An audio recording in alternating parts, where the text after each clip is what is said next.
Why did you go to Vegas?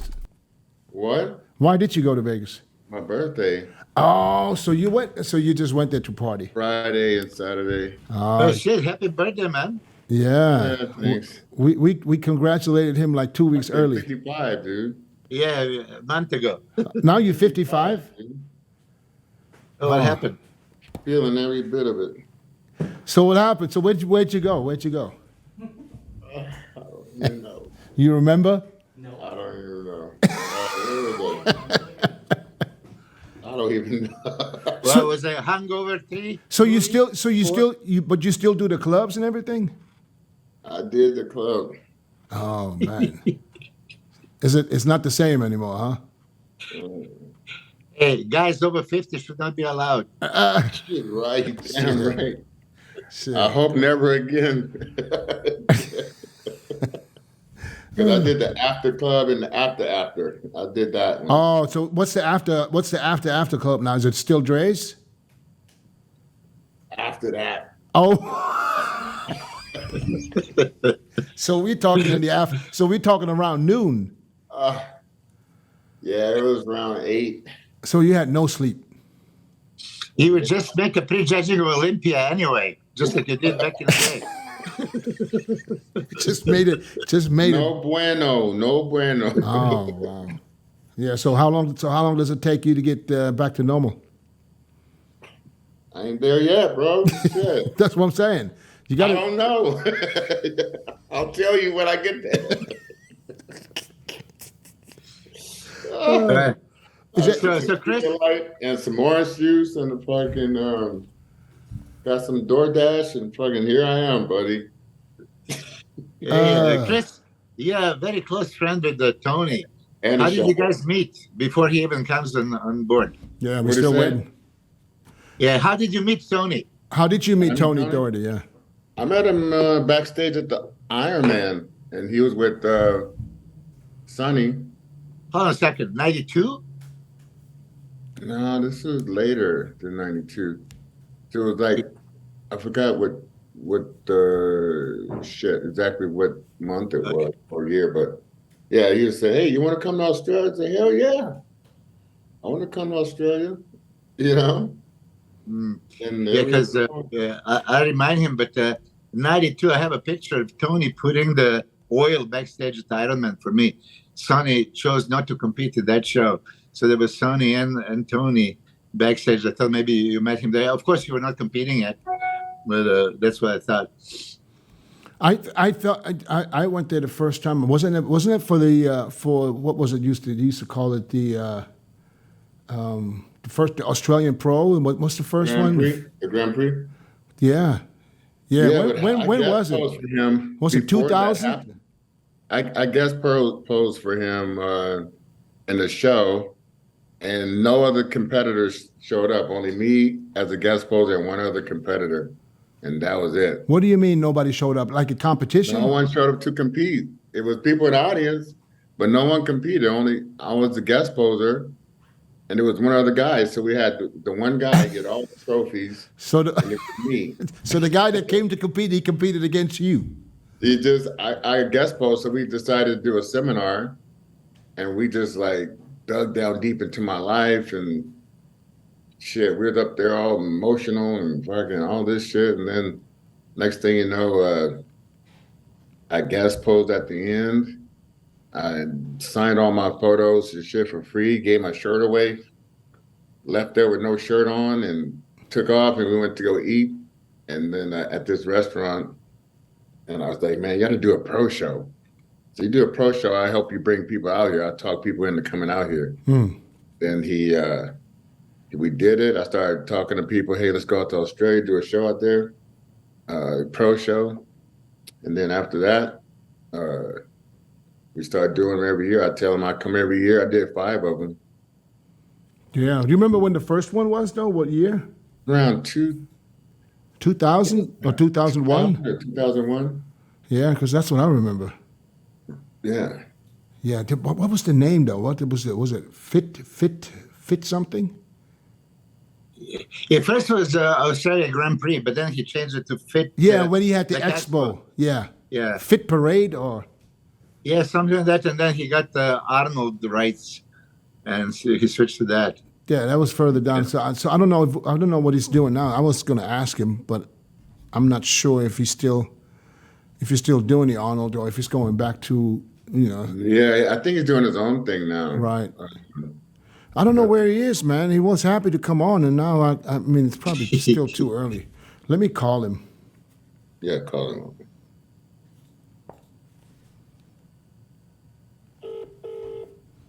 Wake his ass up. It's like, get your ass up. Wake your punk ass up. It rang 3 times, and that was it. Tony! It just stopped ringing. Hello?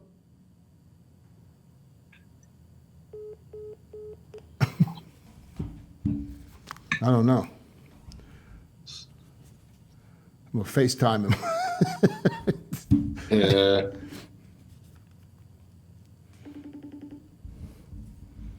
He's probably asleep.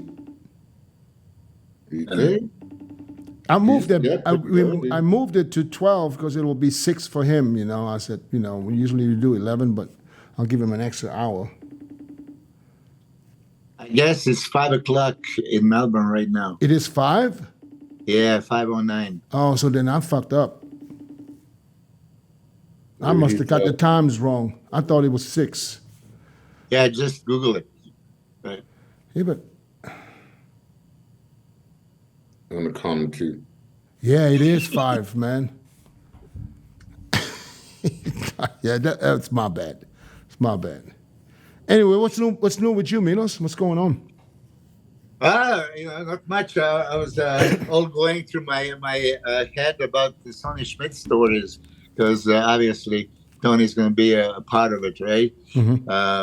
And I would like to give tribute to Sonny, our fallen brother that we all loved. I mean, you never met him. I never met him. No, never met him. You know, No.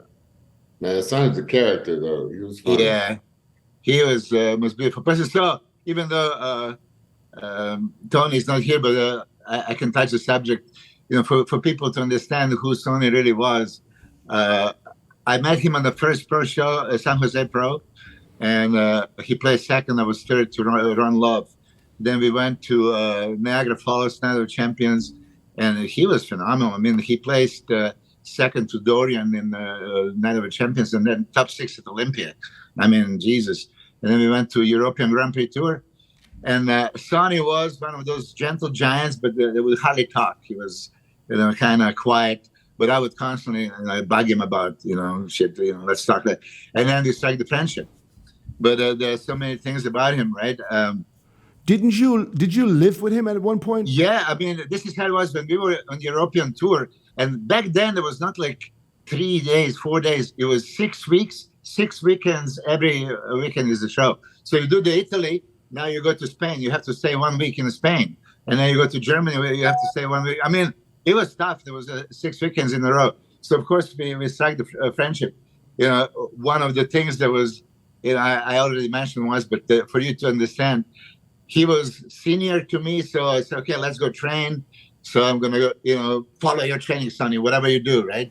So we did arms first day. Did you hear the story? No. Yeah. So, I follow him. So we do the push downs, 5 sets, skull crushes, 5 sets, close grip bench, 5 sets, dips, 5 sets, overhead. I mean, shit. I was just, okay, I'm just going to follow the goddamn guy, right? So 10 exercises, 50 sets later, he goes, okay, now bicep. So, of course, I'm a smart ass to say, hey, man, that's it?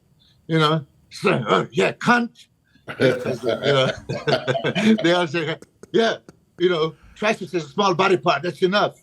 I say, oh, Jesus Christ, like how much is going to be for a big body part? I mean, he was like this. He would go to the gym and I guess every exercise ever known in bodybuilding for some muscle, he would do it. So anyway, after European Grand Prix Tour, he goes, hey, you live in California, maybe I can come visit. I said, perfect. I mean, I was living alone.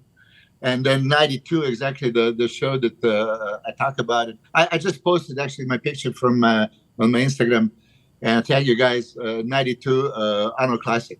So Vince Taylor was entering the contest, right? And Momo Benaziza. So those two, had some momentum, right? And Sonny skipped the Ironman just to do the Arnold Classic. So at the Ironman show, Tony came and stayed with us for 2 weeks. I mean, he was, training with us, staying with us, and then, like I said, he went to the 92 Ironman. But what I was going to say about Sonny, you can even imagine. He's listening to my conversation with my sister back, and he just moved in with me. It's not like he was there for a year or something. And my sister was asking me if I can come up with the $5,000 she needed for down payment for something.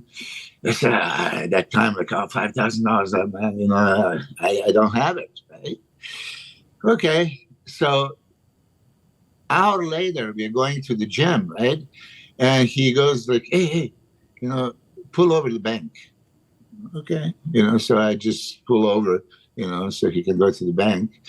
He comes in and hands me the envelope with $5,000. So what the fuck? It's for your sister, right? I mean, imagine. I like to say this story because this is kind of person he was. I mean, it's not like we have already established a good friendship and known each other. He heard, my sister really needed it, and I didn't have it, and he wanted to just jump in and help. So. To tell you what kind of guy Sonny was. I mean, really, it breaks my heart. And I was hoping that Tony's going to be there. What was the exact? Oh, go ahead. Go ahead. Say, I mean, he can refresh all that. So just for you guys to know, 2003, I went for a training camp in Australia and with Shawn Ray, and there was Luke Wood, Melvin, a few more guys. And Sonny was in jail. So Tony arranged that both of us can come there and visit him. So if you can imagine this, we are coming into the jail 15 minutes after they inform Sonny he has incurable cancer and he has 4 weeks to live. Yeah. I mean, imagine that. Let him out though. Yeah, I mean, look, he had a lung cancer, right? But was he smoking? Was he smoking cigarettes? Yeah, not cigarettes. Oh, he was just smoking weed. Yeah, constantly. I mean, now when you said maybe he had some combo because sometimes he would empty the cigarette and fill up, make some kind of cocktail. Right? I mean, I'm not asking this because I know you can get lung cancer and never smoke cigarettes. That's how my brother died. It's possible, yeah. He never smoked a cigarette in his life, and he was diagnosed with stage 4 lung cancer. What was interesting, I said, Sonny, did you feel any? I said his shoulder was bothering him all the time, right? And he thought something is with the shoulder. But anyway, I mean, you can imagine that was maybe November. So when you visited, 15 minutes before you guys came in to visit him, he just found out. He found out 15. I mean, because if you don't see somebody for years and you come in, you would think he's going to be happy, smiling, jumping, to see us after all these years. And he was like, "Oh man," and looking down, and that's what he told us. It's like, imagine the shocker. Like right now, you guys hearing from me, I have 4 weeks to live. Yeah. So they released him on the grounds of mercy at the time. And which, hopefully Tony can say if he jumps in. He was the Prince of Samoa. I had no idea. I mean, he was so laid back and I never talked about anything of that, right? But he was Prince of Samoa. Yeah. Anyway, the thing is, because might as well fill up the time with some funny stories. I tell you. I'm going with Sonny for a weather photo shoot, right, to L.A. We're driving from San Diego.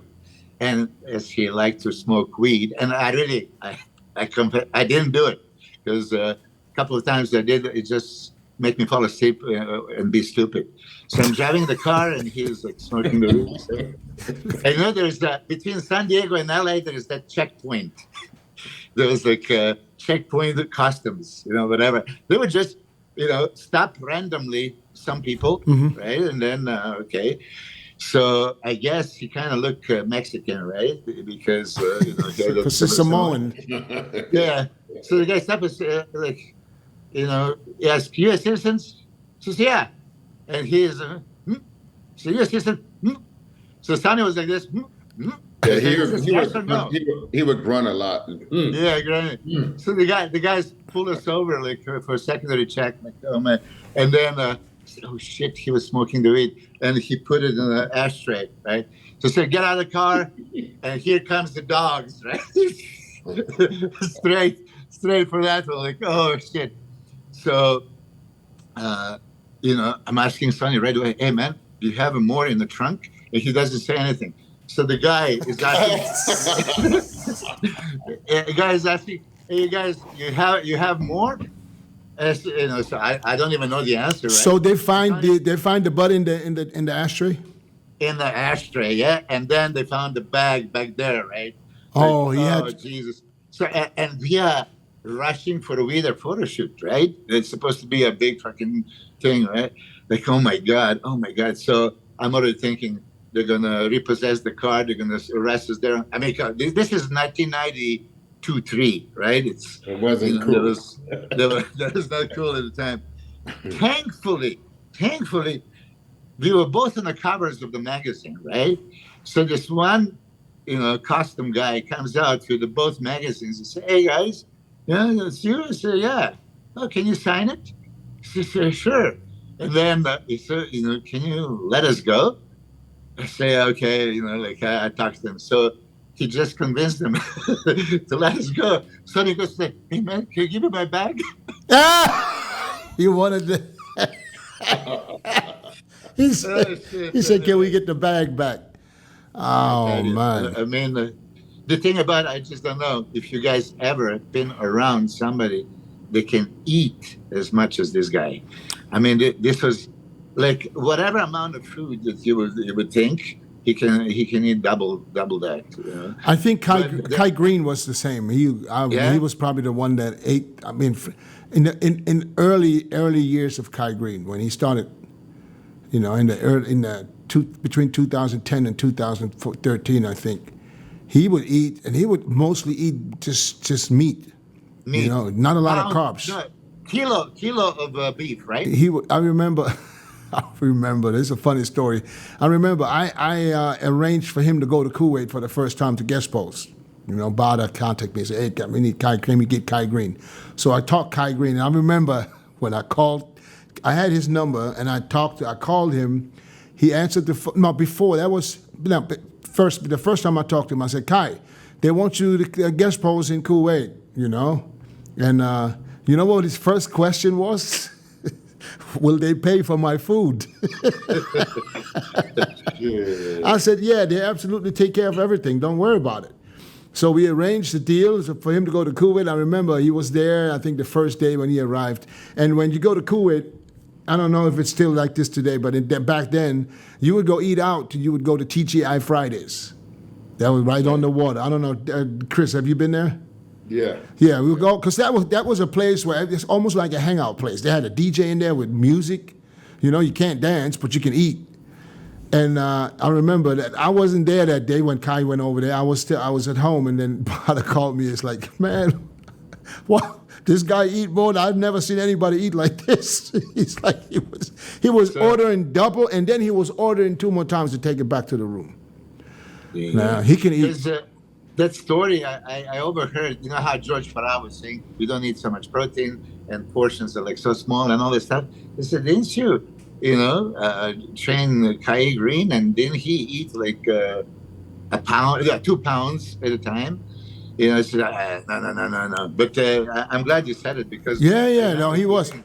I think that was the time when he was still with what was the coach he was with before? Oscar. That's the time when he was growing like crazy. Yeah. He was eating tremendous amounts of proteins. Yeah. Let me see if we can get. I think Tony's probably still asleep.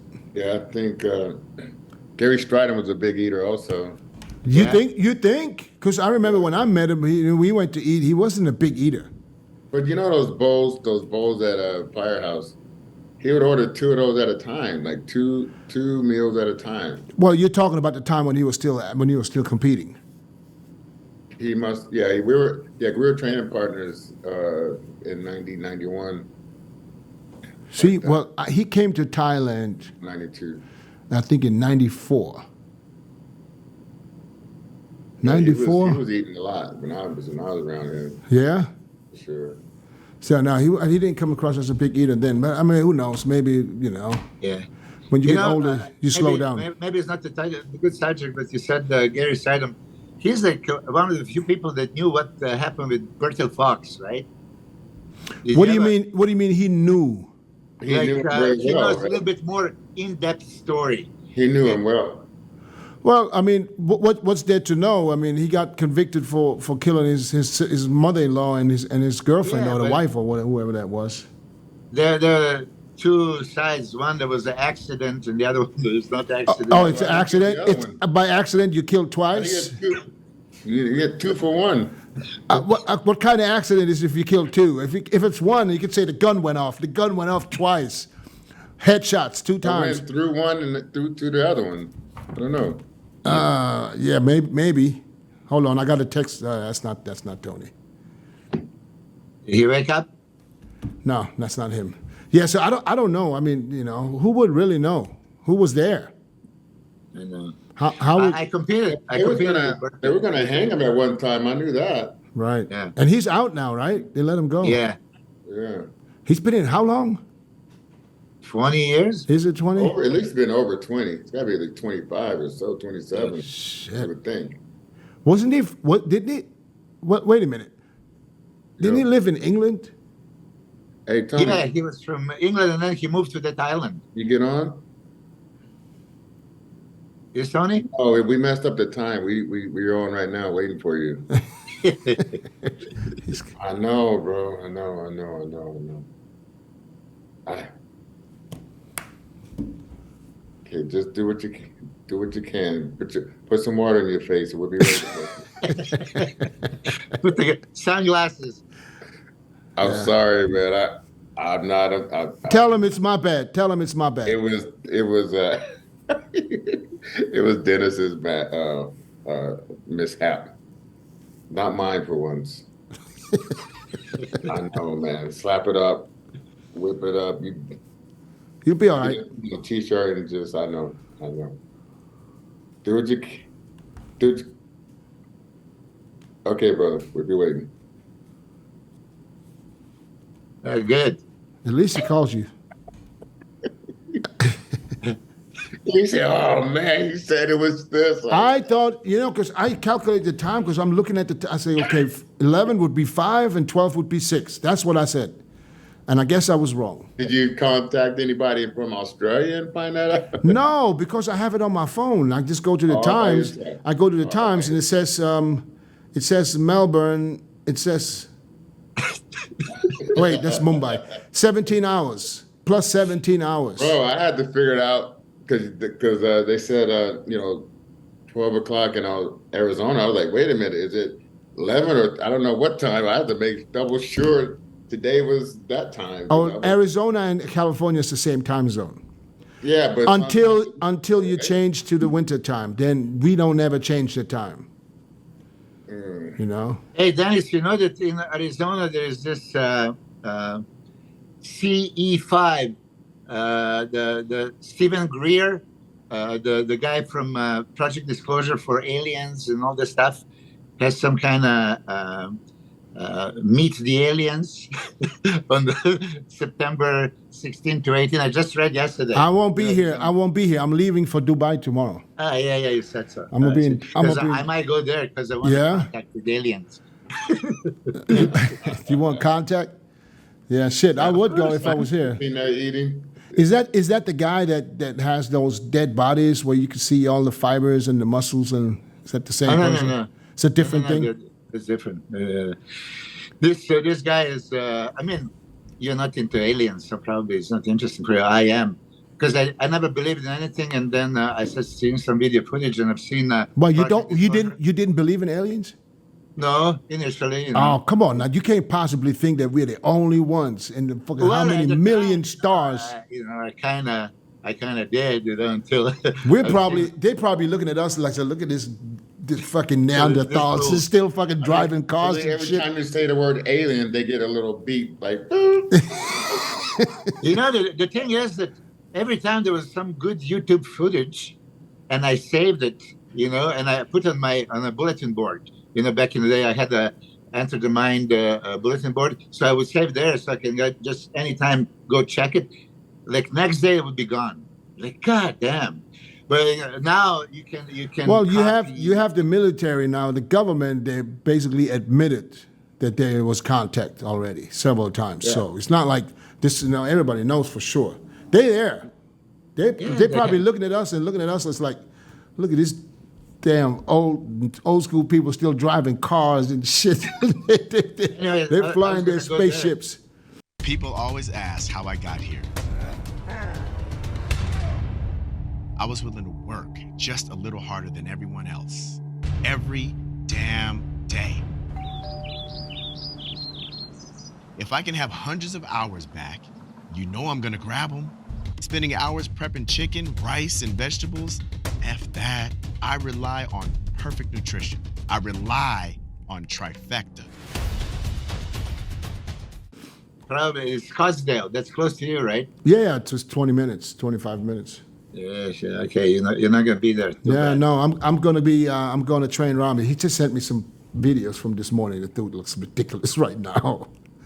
Ramy? I'm impressed. I'm really impressed. I'm going there tomorrow. We're gonna train. We're gonna train there for the next 5 weeks, huh? But Dennis, can you tell people, like they get excited or they get like, oh my God, like this cat he's always like that though. No, I'm just saying when he's around, when he's getting ready for something, he looks fucking amazing. Yeah. No, but I'm saying this because. Let's say the last weeks out, you'd be like, "Holy shit!" The last 3 years, he was never like this far out because he never really. Because like I said, last year he didn't even train. He literally didn't train. If I show you pictures next time I see you, I'm going to show you pictures for when he showed up. When he showed up. I can imagine. But I'm just saying, I've seen him many times. I literally had to fucking be, you know how I like to be honest. I like to tell the truth, And there was a few days, because we post every morning, we post, and then he, you know how Ramy is when he sees your reaction, when he doesn't, when you just don't make a face, he's like, oh, what's wrong? You don't like it? But I'm just saying, like, there's a lot of times when he's way out because it's hard for him to have like a burger and shit like that, right? I tell you this though. But he's pretty clean. Yeah, but I tell you this: for the weight that he is right now, he never looked this good. He never looked this good for the weight that he's. Never. Beautiful. He's at 336, and he looks better than he ever looked, and he hasn't even started the contest diet. But I'm just saying, he eats pretty clean, though, right? Yeah, he eats clean. He eats clean when he's serious. When he's serious. When I was there, he was like, oh, man, I had a cheeseburger, and then he had to be in the hospital for a few days getting his stomach pumped out and shit. Yeah, that's probably the anxiety that he has. But listen, you can eat clean and still be fat and smooth because if I eat a shitload of rice, it's clean, but I still get fat, It's just the way I'm impressed for the way he looks right now. Yeah. I'm just saying, here's what I'm saying. That's what it needs to be. Exactly. What I'm saying is he's at a perfect spot for 17 weeks out. Beautiful. Listen, he was saying something about retiring at the age of 38. That's something that he told his daughters, but that doesn't mean that this is what he really wants to do. And I talked to him about this too. He said, listen, I don't know when I'm going to retire. I mean, nobody really knows. When the time comes, he will know. He said, nobody really knows. Yeah. Like something catastrophic can happen, something mentally, something physically. Or you could be like me and just look at yourself and say, "You motherfucker, old man. It's time to stop." Like Luke Rockhold at the UFC. Oh yeah. I knew it. I knew it was time. Oh, yeah, I knew it. I'm old. I knew it was time when one of my glutes wouldn't come in no more. It's only one side. That's like, it's time. All right, where's Tony? Is he still washing his face? Yeah, But yeah, it's going to be exciting though. We're going to be over there. We're going to be over there. He knows how to get on, right? You told him how to get on? Yeah. We're going to be over there for the next 5 weeks. They're going to be plenty of footage coming in the next 5 weeks. That I can guarantee for all the fans, because I know he doesn't do it, but I will. Good. Huh? I mean, improved Ramy is untouchable, right? Yeah. I think if everything keeps going the way it is going right now. All sides, front, back. Yeah, Everything. listen, his back, his rear lat spread, it's changed again to, I loved his rear lat spread in the very beginning. Because he opened up like a fucking 747. Yeah, for sure. And now, because last time when he sent me, when you saw the video that he posted, I said, "What the fuck you doing? Why you opening up and then you're trying to come back?" So now he's bringing that back, and he just opens up again. It's just all back. It's crazy. It's more impressive when he's heavier, because you see when he goes, and most people don't even know that what he weighed last year at the Olympia. Most people don't know. They're thinking that he was in 300 or close to 300. He was far from 300. He was 280 something, 270. 279. Yeah. Didn't he step on the scale in front of Bob Cicherillo? 303. That was Thursday in a suit. Yeah. I seen him at 92 before, two high 80s. But yeah, I think people just assume he's 300 or whatever. Yeah, but if he comes in at 300, you can see all the muscle that we were looking for last year, like the triceps and stuff, is back. Yeah. Do you know how much he eats? I mean, he's not a big eater. You'd be surprised. No? He's not a big eater. I never understood how you can get this big. He is not a big eater. So I mean, compared to me, shit, he eats probably half of what I ate. Yeah.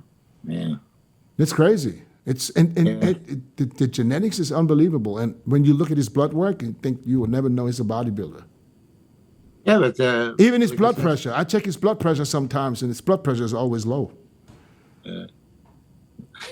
Yours is too, right? Now it is. Yeah, now it's always low. Yeah. Shit, if my blood pressure, if I check my blood pressure, sometimes it's like 89 to 56. Me too. I need to raise it. Then I wonder why I'm always cold and tired. I want you to bring back some of his DNA. I want to take it to Samoa. We're gonna make a new. Hey, I did a live I did an Instagram live this week, and I had some idiot come on, and he wouldn't even. I saw the camera was on, but it was held to the ceiling, so I couldn't see him. And I was like, "Hey, get into the camera. I can't see you." He said, "Yeah, my camera don't work." I said, "Fool, I can see your fucking ceiling." Then he asked me the question. He said, "Is it possible for a 700-pound guy to get shredded?" No. He said ripped. Is it possible for a 700-pound guy to get ripped? I'm like, the only thing that can rip is your clothes and your underwear. Oh man. I love your comebacks, man. Shit. So, hey, why is everybody putting Michal Krizo already in the top 6 at the Olympia, and he's not even pro yet? Why would people go so far? And Milos, you saw him. We talked about him briefly, but not really a lot. Is he top 6 material at the Olympia this year? Because people put him in the Olympia top 6. He's not even pro yet. Yeah. I mean, listen. When you look at the body parts, shoulders, arms, legs. Can stand next to anybody, and you would be impressed. Okay, but when we go for the whole physique, the whole physique, the thing that was missing for me when I've seen it, there was no width of the back to create that. I know when he stands next to Ramy or front and back. What?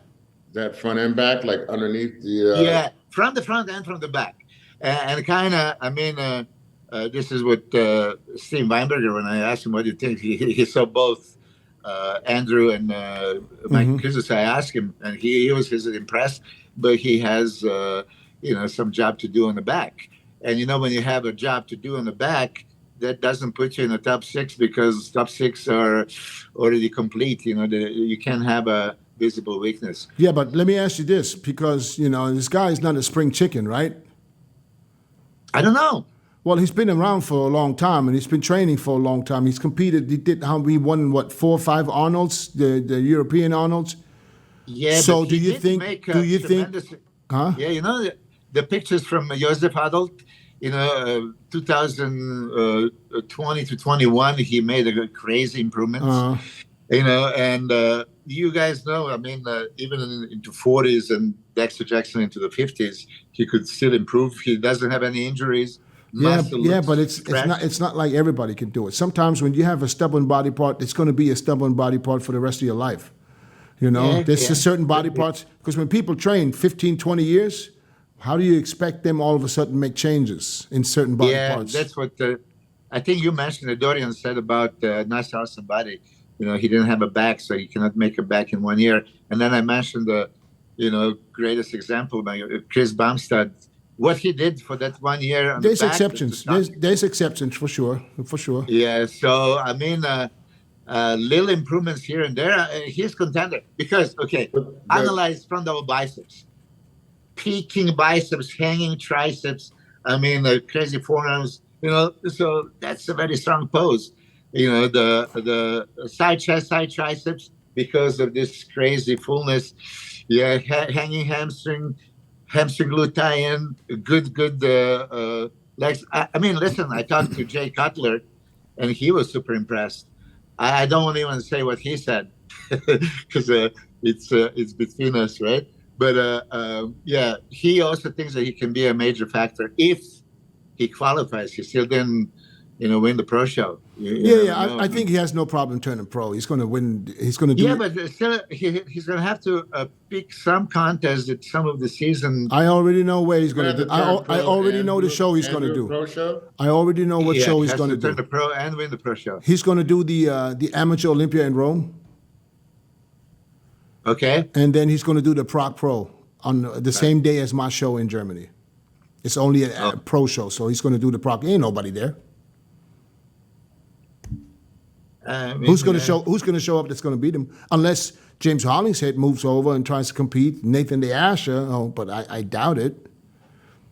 They're going to do England, and maybe Andrew Jack can go over to Prague while he's in England. I don't know. When is the Arnold? This is September, right?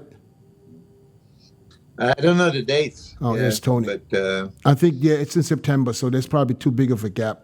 But Dennis, I'll tell you, Michal Krizo is very, very good. Yeah. Very, very good. Yeah, that's why. If he would have a back.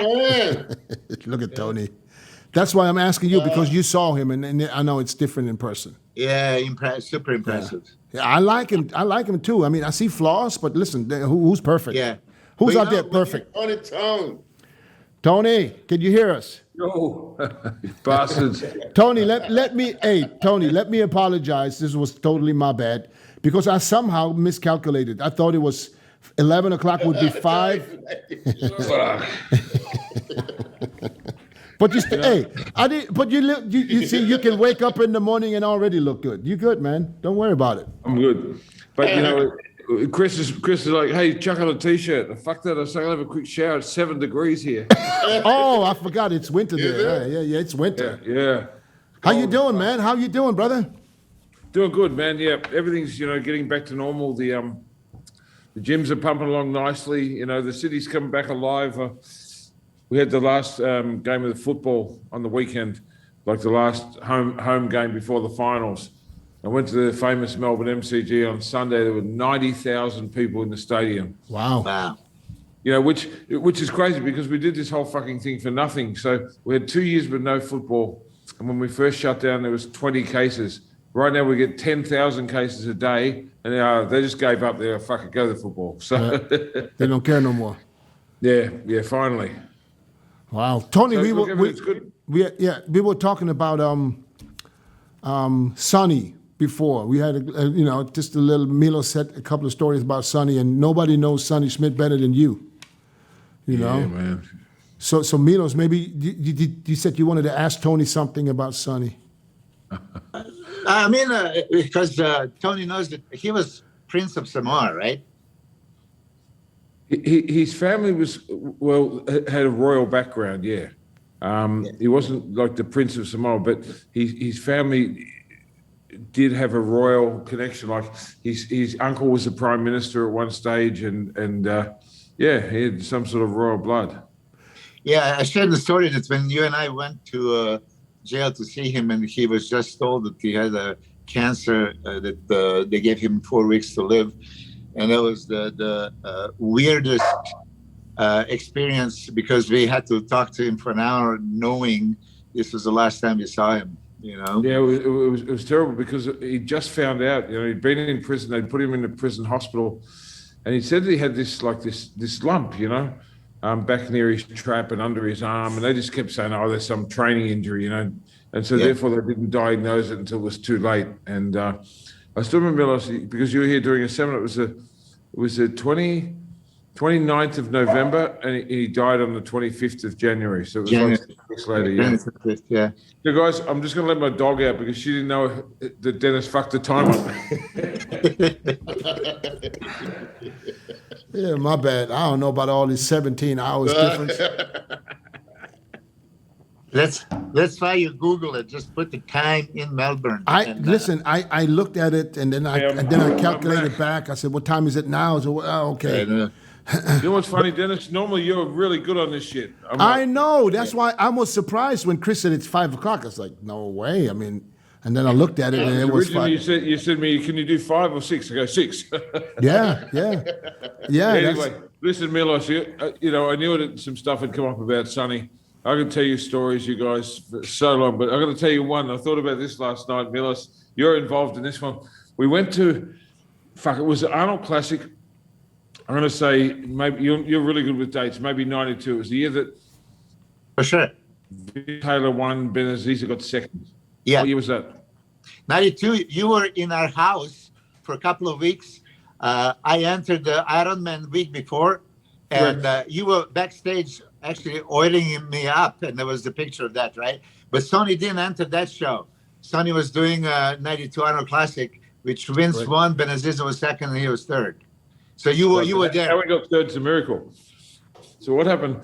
I remember we went to Columbus, and you were competing as well, and it was when everyone stayed at the Doubletree Hotel, and it was in the old memorial place.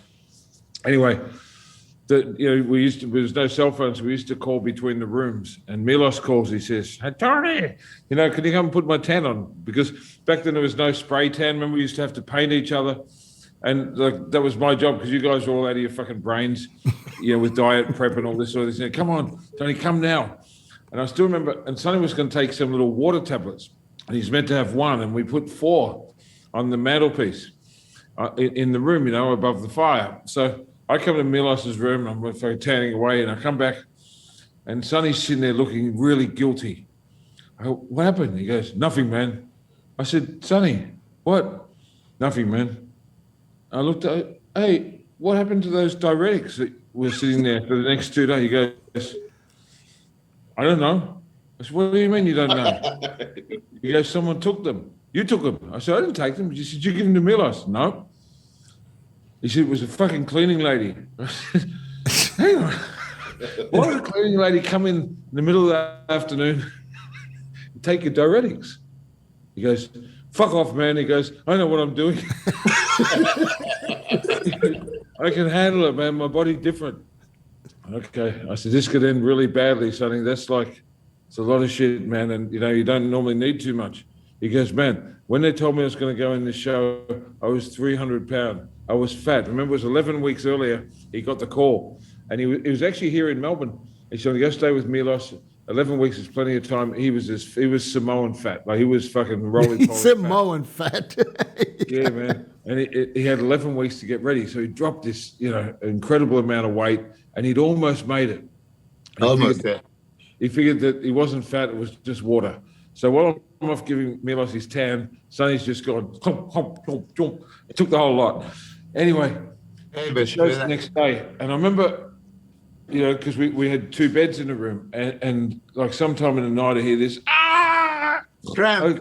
I said, what? He goes, man, the fucking cramp, man. And he's screaming. Anyway, he goes, look. And I look down, check this out. And this is his T-shirt. He's got shit up in his stomach like this. It was like he had snakes in under his skin. I'm like, what the? Oh, man. He goes, bro, I said, we'll have to get you to a hospital. You got to get to emergency. No way, man. I have to compete. I go, but you fucking die. He's like this. Yeah. Right, so I went downstairs. All I knew was that salt, because I was potassium sparing and I had a pretty good idea of chemistry. Yeah, I'm no Milos, but you know, back then a lot of people were fucking up, not knowing the difference between something that was potassium sparing and wasn't. And they'd give people who were cramping potassium, they could kill them, or you give them salt and hope it bounces back. So I remember I went downstairs. It's like 4 a.m. and everything was shut.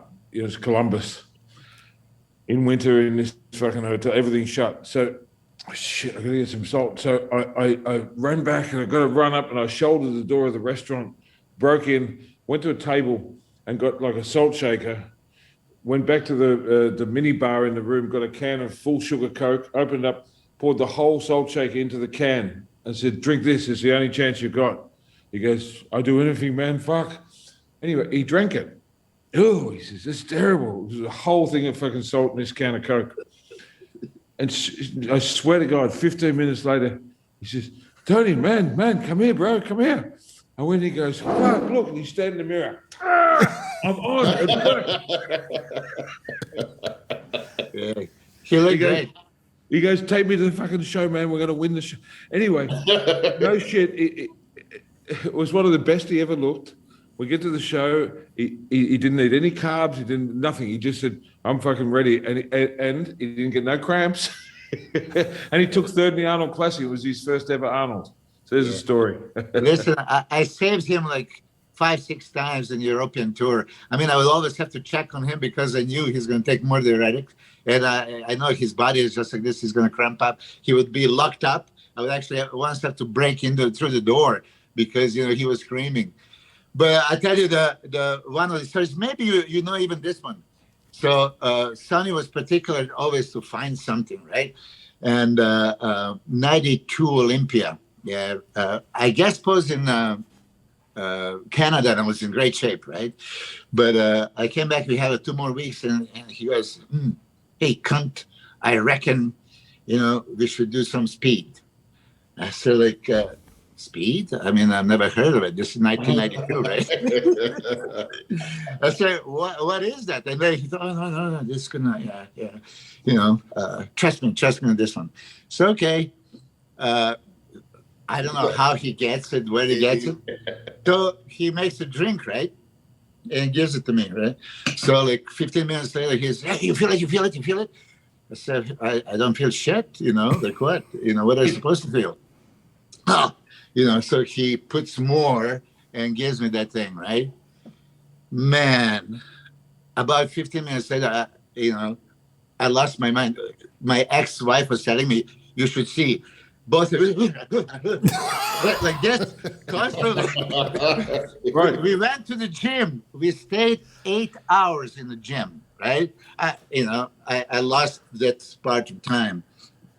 Anyway, I went from 237 to 198 in a matter of 2 days that I was on the speed. Oh, so you weren't eating and you were up the whole time. It gets worse.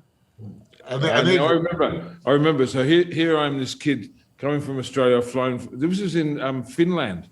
Finland, so I've flown from Australia to Thailand to London to Amsterdam. It took me 37 hours to get there in economy in the back row to come and support my good friends, Sonny and Milos. So I've gone halfway around the fucking world, and I get there, and these two are off their faces, right? They're just like fucking zipping around the room, and Sonny goes, bro, I'll tell you what happened, man. Trust me, this thing worked. He goes, Milos in the gym for 8 hours. We burned all the calories. I'm not fat anymore. We're fucking ready to compete. Oh, man, the show's like 2 days away. He goes, it's all right, man, we'll keep going. Anyway, it gets a little blurry here because I can't remember why, but I remember I got to the show and I went backstage and these two fucking disappeared. I don't know if you remember this, Milos. And they stayed up like the final night. They're just gone with it. They can't go back now. He said, no, we'll sleep for a week. We need to just keep going. So no one can find them. And the expediters, where's Milos? Where's Sonny? So I saw a door was open. I went out the back and there's these dumpsters there, these bins. And here's these two projectile vomiting. Right and Sonny's banging Milos on the back and Milos would throw up. And then Milos is banging Sonny on the back and he'd throw up because they've tried to eat this what's effectively a drug bender. They've tried to eat and carb up. And, of course, the body's just going, no, we're done with you two. And, of course, then they're still drying out and doing everything else like normal.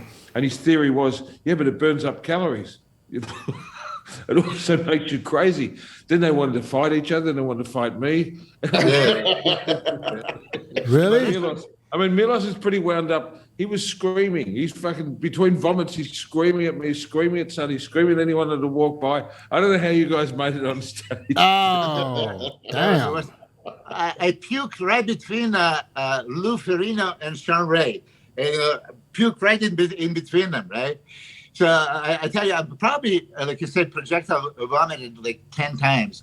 I remember even getting out in Finland and some fans came, they want to take a pictures. Okay. And I just hugged them and I was going to take a picture, but I turned around, I was puking, right? So by the time I came back to take a picture, they were gone.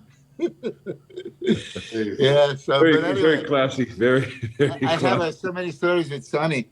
Oh, man, I could go. Seriously, you and I could tell Sonny stories, But this is how far back we go, Milos. 91. Yeah, man, and just like so many countries and so many places where, the bodybuilders didn't have access to, people to drive them around, people to prepare food. We're really on our own. When you get to these weird places and just kind of have to find your way around. And I think we talked about it last time I was on Dennis. There was just nothing for the athletes back then. And that's why when I started the Australian Pro in 2001, when Chris and I became lifelong friends, and Dennis, you were at the first one too, where we made sure there was food waiting for the athletes and someone to pick them up at the airport. That was the best. The barbecue the day after? Sweet potatoes and all that shit. Chris, do you remember the story though when you were sleeping on the damn bench in the gym and me and Dex, we came to scare the shit out of you? Where's the video? Where's the footage? I know we have footage. It's on a device somewhere like a hard drive or something because it wasn't on phones back then. It was someone. I know, but I know I had the footage too. Oh, I was dead. I wish we could edit that into the podcast so we could see Chris was on shoes off, crawling on the floor. He don't know what the hell was going on. And they were the funniest 5 minutes of my life, I remember Dex went right up to his ear and said, "Chris, they're coming with the guns." Chris was scrambling out of sleep. He went crawling into the leg room on all fours. Yeah. Oh, that shit was so funny. That was almost, I have to say, the highlight of the whole weekend was the barbecue the day after when everybody was relaxed, everybody was having fun at the gym. Except Chris. He was out cold. Yeah. Out all night. And he's in a coma. And then you and Dex would be like, let's go fuck with Chris. So 2001 was. So listen, are you gonna bring it back? You talking to me? Yeah. Yeah, I've been thinking a lot about it lately, and the expos right now. We talked about it last time. Impossible to do, man. I lost so much money that I couldn't do it if I wanted to right now.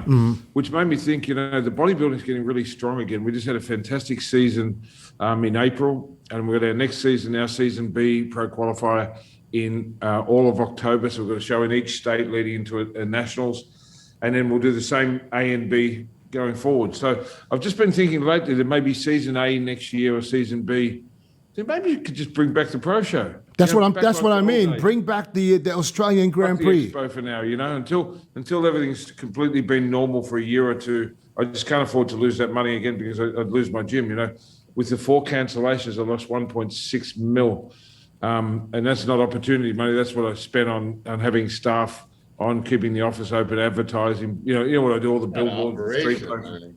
Now, Chris knows the whole story, man. I copped it really bad, but I'm not going to complain. But I thought, you know, there's no reason we couldn't maybe just go back to the old format and then build on that maybe to an expo again one day. So I'll keep you guys posted. But, you know, do you think the guys would come out for an Australian Pro if we Yeah. put it on? Do we Yeah. get the band back together? Tony, I'll help you get some guys out. Me too. I will support you and make sure we get some guys to come over. And That's how you we know what? started, right? At the end of the at the end of the I'll tell you day, I'll tell you who what. doesn't want to take a trip to Australia? Exactly, you know, and look, a lot of things have got to fall into place because, like, flights right now are way more expensive than they've ever been. Yeah. You know, and it was funny because one of the podcasts I heard the other day, and they're talking about, you know, the promoters should put up more money, the promoters should do this, the promoters should do that. That was us. That was us talking.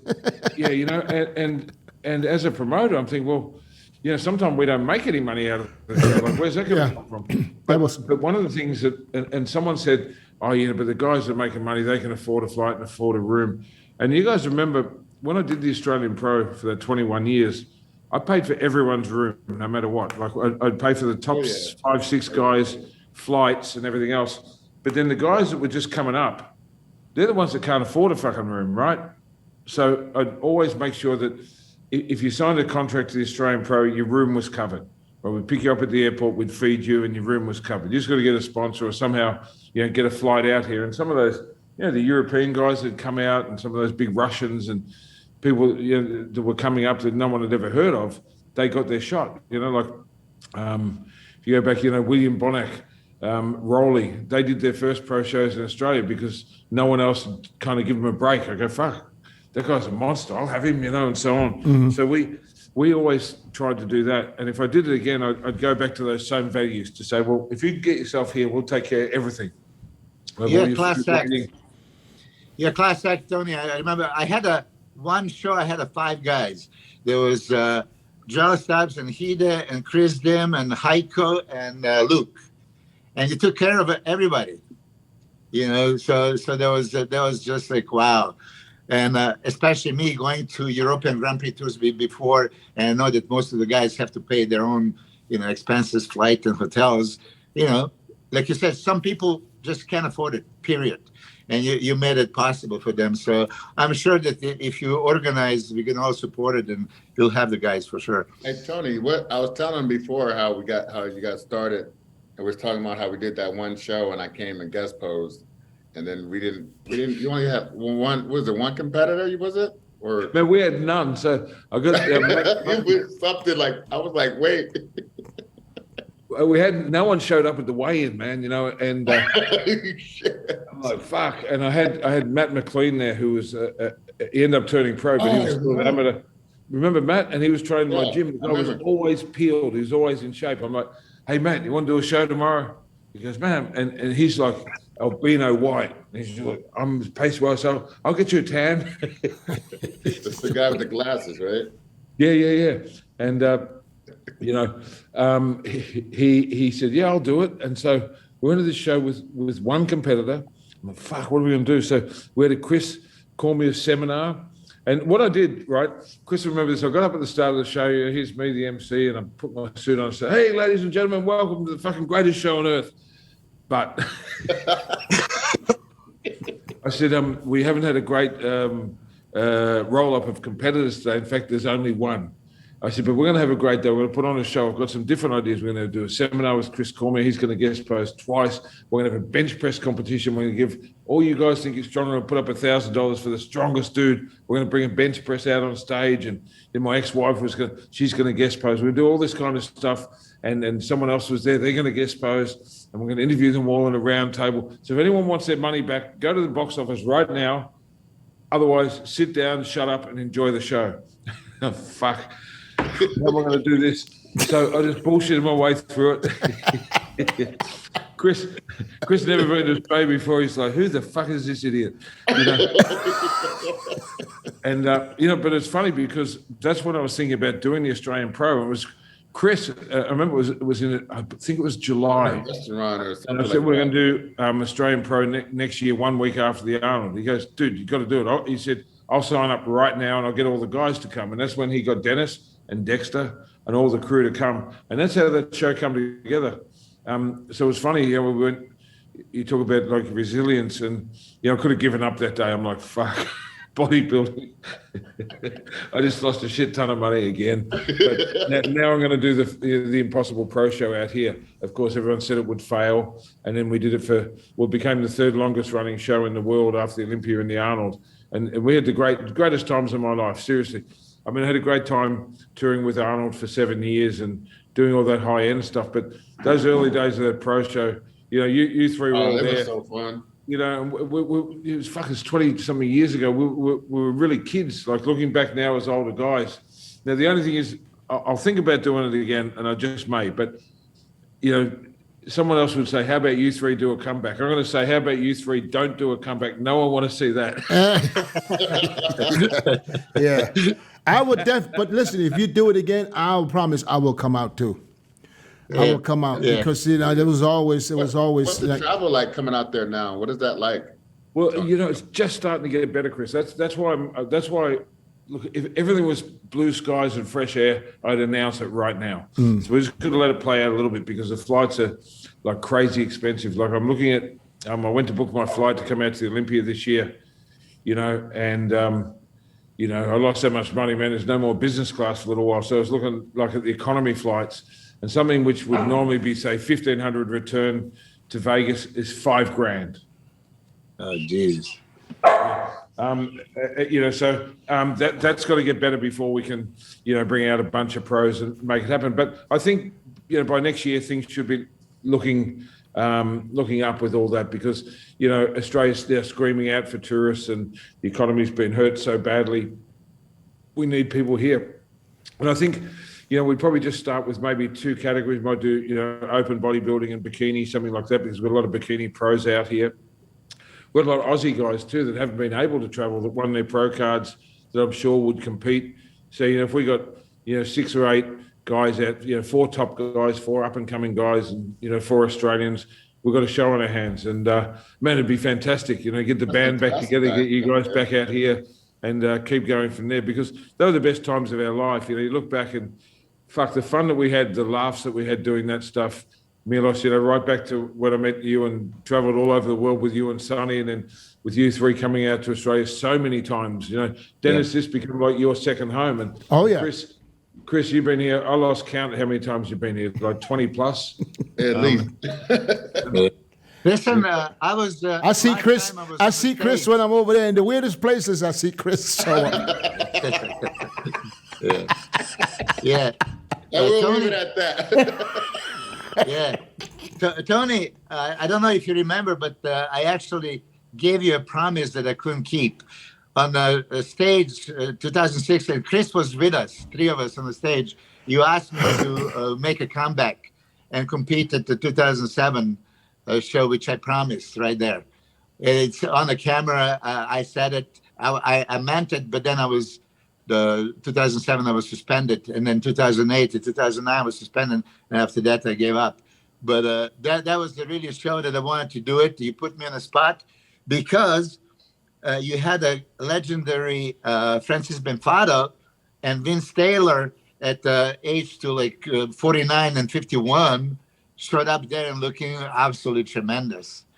So you were trying to encourage me to come back, and I planned it. But sorry, I didn't deliver on my promise.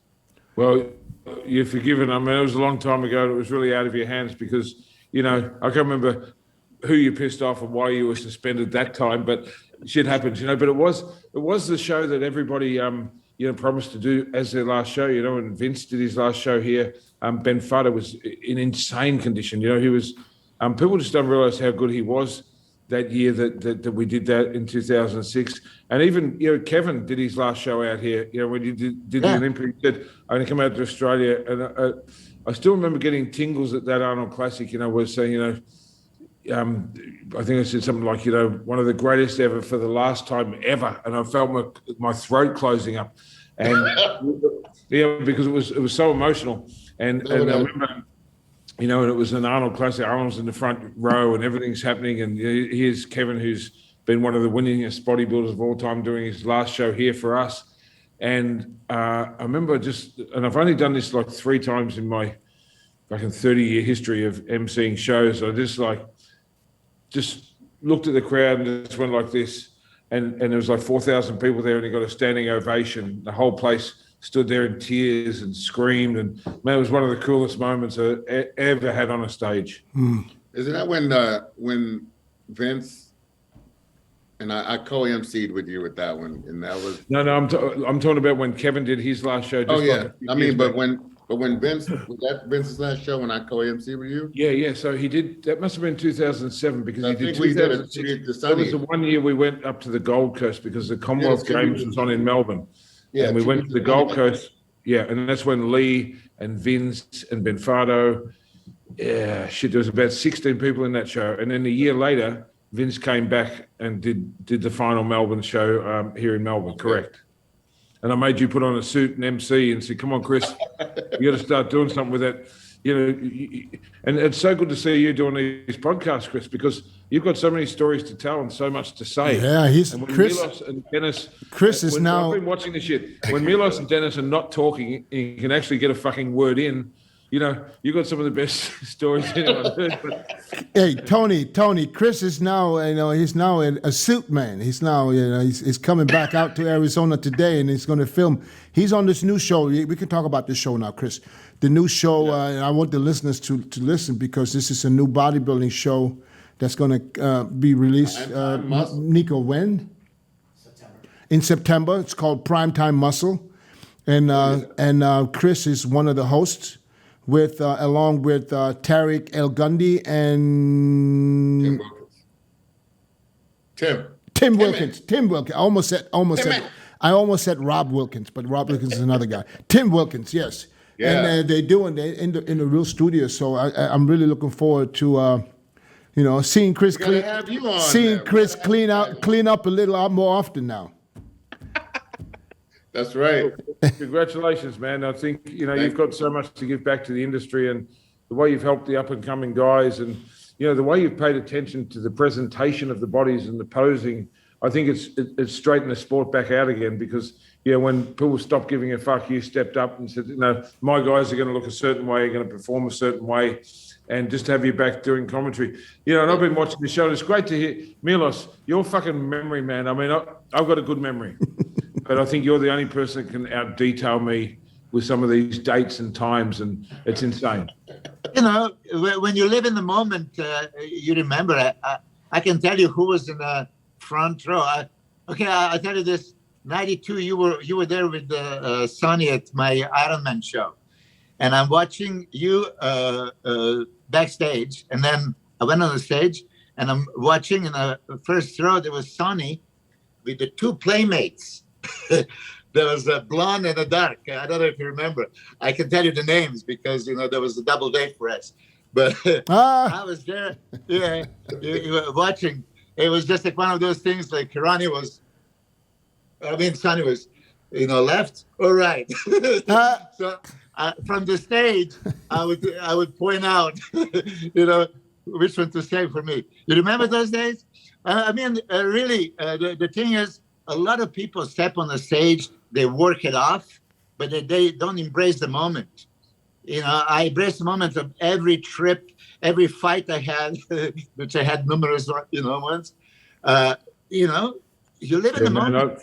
I do remember all the detail, Milos, because I also live in the moment. But, Sonny would have an argument with you, or I'd have an argument with you, and we'd look at each other and go, Sonny, we have to remind each other, Milos loves to argue. This is his hobby. It's like a fucking sport to him. I said, don't take it personally. I said, Milos come from a different place. Where the fuck he's from, arguing is like the national sport, right? So when you have a debate with Milos or you have an argument with Milos, never take it personally because he's going to dig in because he's so fucking competitive. It's like stepping on stage for him. Yeah, you can't win. You can't win. You can debate. You can debate for 3 days. You'll never win. You know what? Winning is just getting him to shut the fuck up at some stage. That's when you win. Okay. You're right. I agree with everything you can only end the argument, but you can't win it. You can only end it by hanging up the phone or walking away.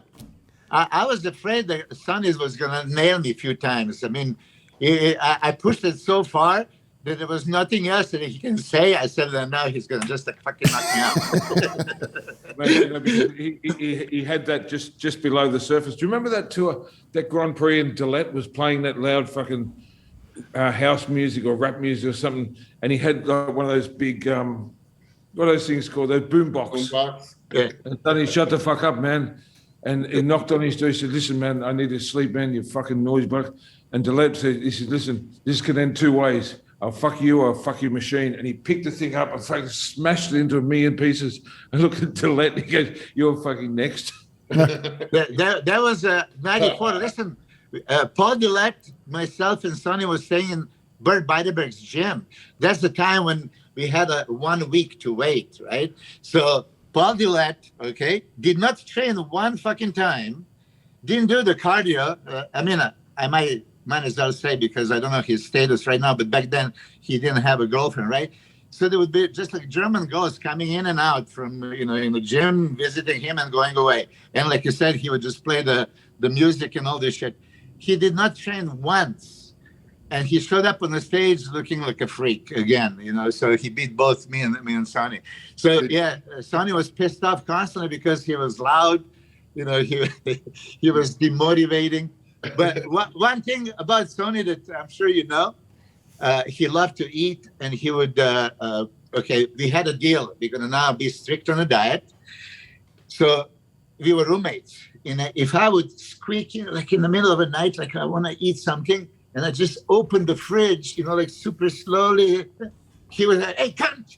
Stay away. Is that your nickname? Yeah, that was my nickname. Yeah, cunt. That's why I want to make that shirt, Safa cunt. That's what he told me a million times. Suffer. But then, one day I was cleaning up the room, and under his bed, he had all this, from a biscuits. He had all these boxes that he was like stashing there because he didn't want me to see it. So I don't know when he would just eat them all. Be on the European Grand Prix tour on the airports, and you can see Sonny is leaning on that cart, and then you see the head, So I go there and I open, there's a biscuit. So he couldn't stay away from things, right? So as good as he looked, imagine if he could really stay on the super strict diet. How is Tony? I used to say to you, when he was prepping for a big show, I'd be like, Milos, imagine if we could lock that motherfucker up in a cell, right, with gym equipment and just push the food under the door each day, 4 times a day. He could have been anything. I mean, his genetics was ridiculous.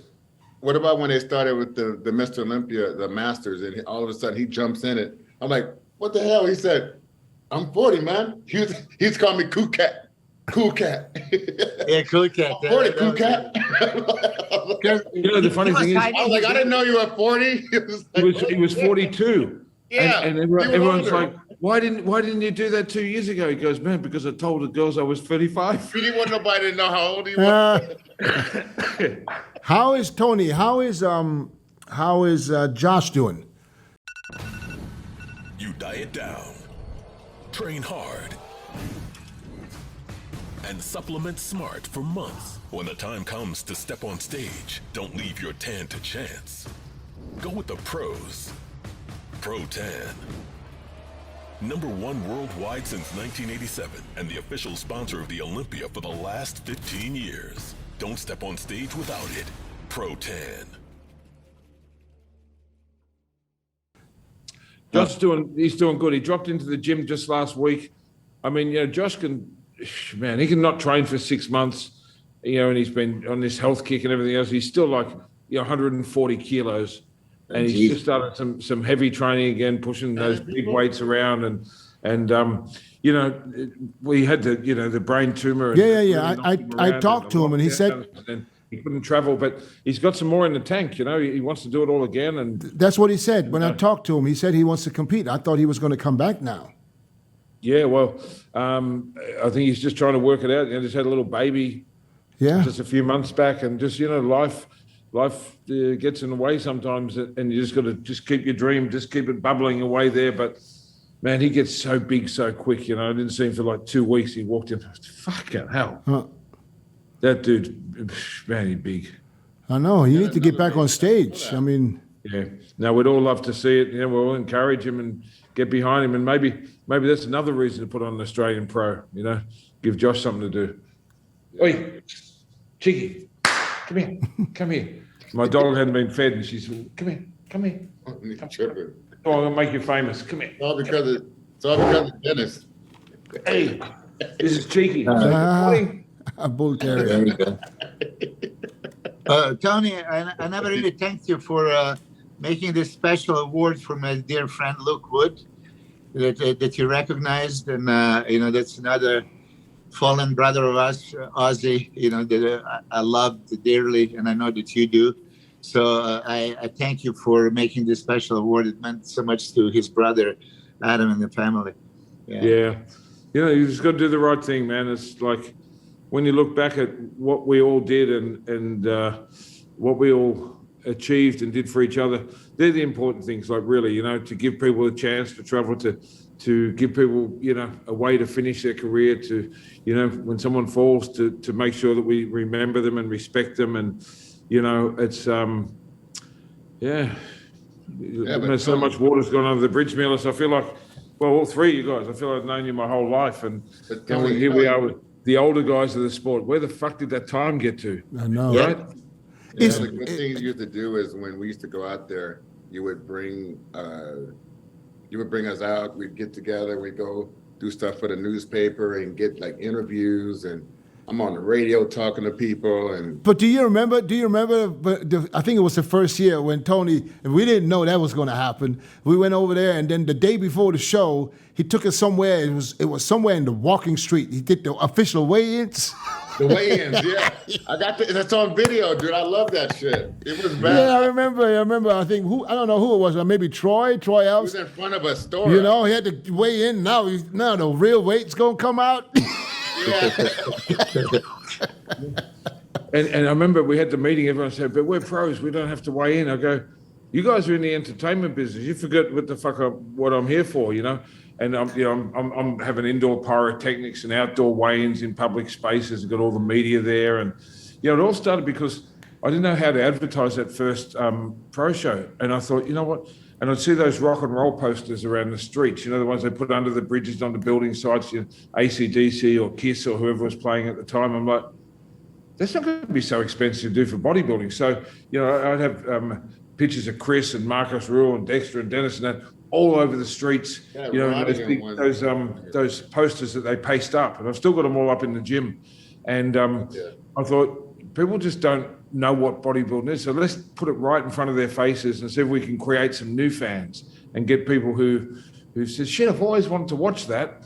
And I figured that if we got the media involved, you know, it makes good pictures. It's a good story. And so we just went for it. And right through to when we were doing the Arnold, I used the media and became a spokesperson in the media and developed my own profile for the fitness industry by doing that. But that all happened because of those early days that we I just always thought, well, fuck it, just because it hasn't been done doesn't mean it can't be done. Let's just try it. What's the worst thing someone can do? Hang up or not return an email? So I'd go on this media blitz before you guys came in. I'd make up all these stories.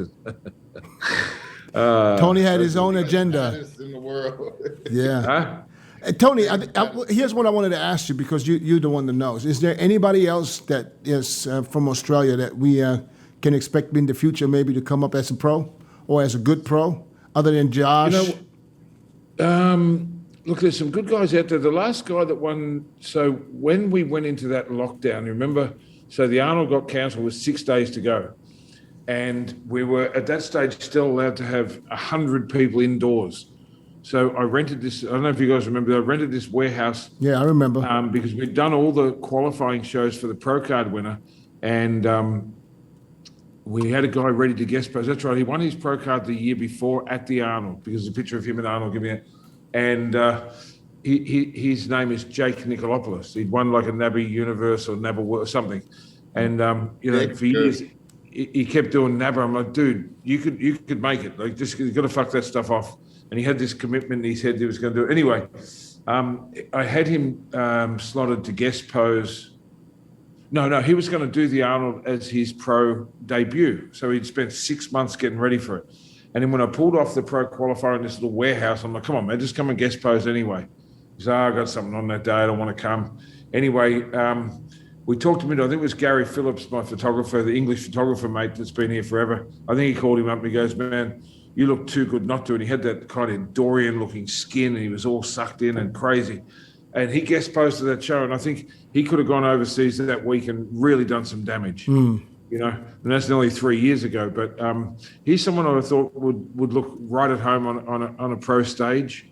And, well, we'll just have to wait and see. Yeah, I think the deal is, I think you guys hit it on the head. We've got to get an Australian pro back on, make all those guys go in it. So, okay, now you've got to come up against each other and see who's the best pro, and see what we can do with them all. Yeah, there's another guy, the 212 guy. What's his name from Queensland? Oh man, he won our pro qualifier in April. His name's Cam George. No. He's a pro. He competed as a pro and he did very well. Okay, that's Aaron. Aaron, exactly, Aaron. Yes. Yeah. He placed in his first or second pro show, qualified for the Olympia and got in the top 10. So that's and he had to work on some weaker body parts, his upper chest, his thickness overall, which he's brought up. Great legs, great arms, and he's just the right height for that. And he was the under 80 kilo competitor, and he beat the heavyweights, the super heavy, he beat everyone. And his name's Cam George. And I'll send you guys a picture. His double bicep from the back actually looked like a little Dexter. I'm not going to say that lightly. This guy is really something else. And he was, what's it, 80, it's 170 pounds. So he can put on 10 pound of muscle and walk straight into a 212 show and scary. Tony, you have best pictures in your gym. I mean, first, let's talk about your gym. Your gym is absolute mecca. I mean, I've been to many gyms around the world, and yours has that feel of a back in the 90s, Gold's Gym when you go in. I mean, the best equipment, best atmosphere, heavy duty, hardcore. But pictures you have on that wall, or on all the walls, far exceeds anything else. I mean, I don't know who did all this photography. You mentioned Gary Phillips. Gary Phillips just sent me 1999 British Grand Prix pictures that for the first time I've seen it. I mean, imagine. And he told me he has like 20 years of all the pictures. And he says, let be known and the guys can contact him. The priceless pictures. He's been posting up some really cool pictures lately. And, so I've got pictures from him and all those black and white ones of like the 93, 94, 95 Olympia. I took those, all those black and white ones of NASA and Flex and Shawn Ray and Dorian. They're all my picks. I used to sit down in the press pit because I was at the shows anyway. I just bought a camera and it was when they had the film, and I'd sit next to Chris Lund and those guys and just copy what the fuck they were doing. And I remember, when I went to the Olympia in Finland, and then, and I especially remember the 94 one. And I ran out of film. I'm like, shit, this is embarrassing. And these guys, because they were sponsored by working for weed or whatever, they had bags full. I could only afford like 4 rolls. I'm like, you got a spare roll? And they'd throw me a roll of film. So all those black and whites, which are now on one wall, that's all my stuff from the early 90s. And a lot of it's, it's never been published. And there's no other gym in the world that's got those pictures. So that's pretty cool. Yeah, I'm glad you mentioned Chris Lund. Did anybody ever had any contact with Chris Lund in the last few years? I did like. It's interesting that Tony says I have arguable personality. So anyway, I contact Chris after years of not talking. I say, why the hell did you stop talking to me? He says, you don't remember? I say, no. I say, you were yelling, you're tearing my head off on the phone conversation this last time. I said, why, Chris? You don't tell me. So he told me the story. He wanted me to apologize to the IBB and Paul Chua, right, for claiming that the contest was fixed. And so he just, told me, he called me and said, sign this apology letter, and I'll stay in the gym. You'll keep the contracts and everything else, right? So, of course, I didn't want to hear about it. I said, no, I'm not going to do it. But I guess I was so aggressive towards him that I offended him. Oh. So how is he doing? What is he doing, though? What is he up to? He's out of the sport, He doesn't follow. Which is shocking to me because that his pictures are the most priceless pictures in the history of bodybuilding. He just gets completely out of it. I can't believe it. Do you have his number? What does he do? I have his email. I will contact him. Send me his email because I want to email him and see if we can get him on the show. I love Chris. Oh, that would be great. Yeah, because he can talk about everybody. I mean, he's shot them all. Bloody wanker. Yeah. Magic shot. The magic shot. Yeah, he's looking for the magic shot every time. But some of those guys just disappeared. Like, it was Chris London, it was Kevin Horton, and Ralph DeHaan. Remember those guys would be at every show. Yeah. I know all of them, yeah. Per Bernal, Alex Ardenti. Yeah. Yeah. But Kevin Horton here and there, I mean, if you contact him on Instagram, he'll text you back. The gamer, that guy. Yeah. We had Sonny, me and Kevin, we had a lot of stories too. Yeah. Some probably not public. Anyway. How'd you ever get into promotion? I thought you just picked it up one day, or how did that happen? Who, Tony? Yeah. Did you hear me? Tony froze. Tony. Tony's got that froze. He froze. Got that froze look. He's got that frozen look. I didn't see him, actually. Okay, hold on. Maybe he's coming back. Don't want to shake the computer. Get up. That's what's up. Yeah, he's probably gone, huh? Yeah, but Tony is one of the few people that can infuse the energy to anyone he contacts. I mean, he has this addictive, bring the light in and energy. I sort of got, even now, you see, he woke up. Oh, he's back. Morning. He's back. Okay, good. Tony, turn on your sound. I don't see him. You can't see him? No. I see him. Tony, you hear me? How do guys you see? I see just myself and Chris now. No, he froze again. What got you into promotion in the first place? I was just a kid going along to bodybuilding shows. I was competing as a junior, and the IFBB had just come to Victoria, to my state at the time, and remember these promoters they weren't really bodybuilding people, and I can't remember what happened. They just run a shit show. It was running late and all this kind of thing, and the lady that was emceeing the show just like cracked her shits and threw the microphone on the floor and said, somebody else can do this, contact Paul Graham. And I was like 24. And so I contacted Paul Graham at the time, and he said, well, you have to come up and meet me. So I literally had to get a flight to Sydney and borrow the money to go see him. And I was just literally a kid, and I remember I went up to him at the airport and said, hey, I'm Tony Doherty. He goes, no, he goes, he's older than that. You're too young, and walked off. Fuck, because he was a little quirky. Anyway, I talked him into giving me a shot. And he said, well, you can run a show. If you don't fuck that one up, you can run another show and we'll go from there.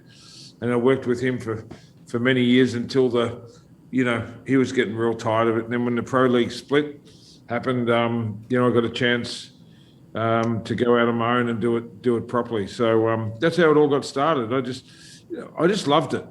From the minute I started bodybuilding, I just fell in love with it. And all I ever wanted to do from when I was like 14, I saw Arnold on TV, and I thought I want to be a bodybuilder, a gym owner, and a promoter. That's it. So I just went after it. Just never took no for an answer. How many gyms do you have now total? I've got 3 in Melbourne and 1 over in Perth. Oh, okay. Yeah, we started opening like too many too quick, and I just felt the brand was losing the essence of what it was, of what Milos described before, where you walk into a Doherty's gym and you go, wow, this is, just something about it. So, we during the lockdowns, the upside was the 3 Melbourne ones, we completely rebuilt them. Like, I did all the pictures all over again and put them into galleries and, changed the floors and let more light in, fixed up the equipment, painted shit. And, we were shut for 367 days in Melbourne. And I went to the gym every fucking day. I never missed 7 days a week. This is how did you stay sane? That's how I stayed sane. I still got up at 6 every morning and went to the gym, and just, even if I didn't know. In fact, I got in really good shape because there was no one there. I had black plastic over all the windows because you weren't even meant to be there yourself. And I'd just fix some shit, and then I'd train, and then I'd eat, and then I'd fix some more shit, do some emails, and then train again, and just stay there till 5 at night, and just keep the routine. So even though it was your gym, you weren't allowed to be in there? You had to actually print yourself out a work permit to say why. So because people were allowed to do online shopping, I'm there sending merchandise out and doing maintenance and repairs. And the first one were really strict, where the cops would pull you over and you had to pull out the letter from your employee, which was from me to me, to say that if you'd already started a project, you were able to go finish it. So, just made up what they wanted to see. And it was funny, the first week I actually got pulled over. And they're like, well, what fucking country is this? I'm getting pulled over. You weren't allowed to go more than 5 kilometers from your home. There was a curfew at night from 9 p.m. till 5 a.m. where they had like police patrols on the street. I mean, we talked about it. It was fucking insane. Yeah. And I think we're probably all a little scarred from it still, just like everyone's dealt with it in their own way. And it's been pretty tough. That's why I'm rushing back into anything. It's so good to be just doing bodybuilding shows again and just going to the gym every day and seeing all the gym people. I love it. So the gym's back to normal. All the members are back. Everything's just like it was before. Everything's okay. Awesome. That's good. Guess it's good. I mean, there's a lot of people still working from home, which is the city, like the downtown area, is still kind of quiet because a lot of people they're still allowed to work from home with a computer. A lot of public servants and legal people and corporates. And the other thing is we don't have like all the international students back, which in our city gym, they're our 2 biggest groups of members is corporates and international students. But the one out of Brunswick and the one out of Dandenong, they're just pumping along like never before. I just looked up some flights. I got maybe that's good news for you because United from Melbourne, you can get a flight right now. I mean, in December for $1,900 from Melbourne to Los Angeles, an hour and 30 minutes layover. American. No, United. United. 1900 American. That's like 3,000. Yeah, 3,000. No. This is. Oh, do you mean American dollars? Dollars, yeah. Oh, right. Yeah, Hey, Dennis, it's funny you say that. I've got my tab that's open on the right-hand corner of my laptop from last night is United because they didn't fly for a long time. They started again. Yeah. And Virgin's still not doing LA flights. And Qantas is like, forget about it. They're so expensive. And I'm going to book my United flights today because I want to be there, man. I've missed you guys and missed being backstage with Jim and doing all my interviews and everything's so bad. I mean, it's 3 fucking years and we just got stolen from us. So by hook or crook, man, I'm going to be at the Olympia and I'm going to be living in every moment and I can't wait to see you all. So when you watch... Go ahead, Milos. Because, I want to give a credit where credit is due. I have never seen in my life anybody with more energy and love for life than you, Tony. I mean, you have that special thing about you. It doesn't matter difficulties, adversities, whatever you go through, you're always pumped up just like this. You are like energy bomb. Where do you get that positiveness from? Thank you, Milos. I appreciate you saying that. You've always said I mean that. it.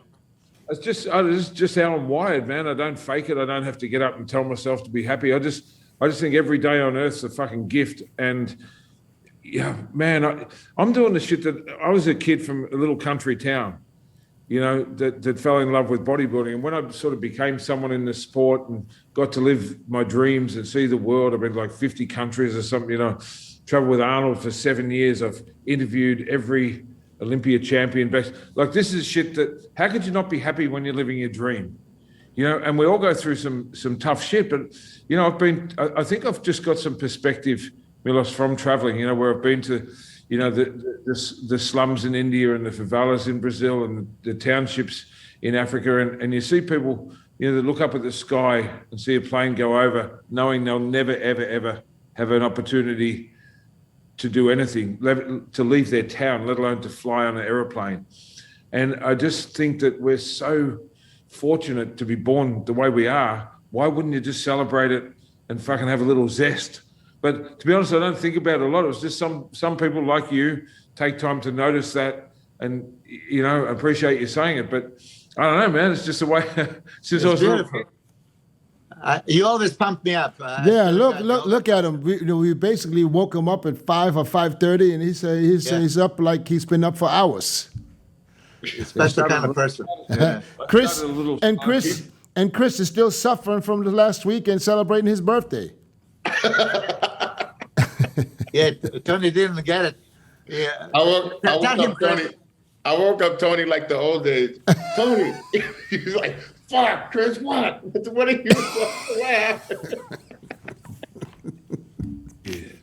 You're pretty silent. You got your breathing machine on. I didn't hear shit. I think I was having a violent dream. Standard. Hey, you know, because you guys are all fans of Shawn Ray, so let me get to Shawn Ray's story connected with Australia. I already said it once, so whoever heard it, I'm sorry, but remember, Tony, we did this training camp 2003, yes, and in your gym. So now we are flying back home, and I'm at Melbourne Airport, and it just happened that Muscle Mag had me on the cover. So this gentleman came to me, and Shawn was right next to me. He goes, "Oh, Milos, you know, can you sign this for my son?" And his son's name was John. Do you know the story?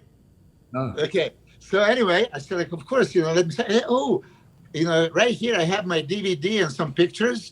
So, you know, here I signed all 3 DVDs that I have and pictures that I'm giving to this guy. And he's like in shock, right? And he took the wallet out and, you know, how much? I said, no, please, that's a gift, you know, send my best to John and everything. You know, that's the So here comes Shawn. Are you fucking stupid? I said, what? That was a free lunch. You know, guy had the money in his hand. And I look at him, I was like, man, aren't you like born again Christian? Have you heard for this, you know, give and you shall receive? You know, like, because, you know, this is just a moment to say that, right? 20 minutes later, my name was announced, right? Oh, Milos Sacha, you know, like report to the Qantas. Like, oh shit, something, you know, like, man, maybe something is wrong. They canceled my flight or something, right? I go there and end up being the gentleman was working for Qantas, and he upgraded me to the business class. And listen, there was no better fucking moment than being there in the business class and Shawn passing by, and I took the wallet. You know, how much? It's a free lunch. Anyway, I just had to say that, Shawn. You know I love you. Yeah, well, if you know, you know. I remember one year when I think, what was the year when Tony Freeman competed in Australia? Shit. Because they had Tony Freeman. He was sitting in the back in economy, in the middle seat like this for 15 hours.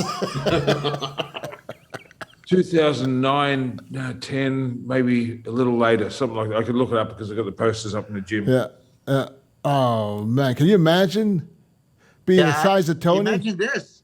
I was 99 European tour with Marcus Rule and National somebody in this stupid little seat. And there's no way I could lay down. So the whole flight, I had to be forward. You know, this is 99. And 99, I was quite big, actually, right? And they put us, you know, 3 seats together. Marcus Rule and National somebody. And those are those Iberia little seats. Who was sitting in the middle? Yeah, they stuck me in the middle. Yeah. You know, I remember when we did the first Arnold, it might have been the first Arnold, and I brought all the strongmen out, you know, and they flew economy. And I remember it was Brian Shaw, no, Eddie Hall, the guy that died, young guy from Colorado, used to wear the pink boots. What's his name?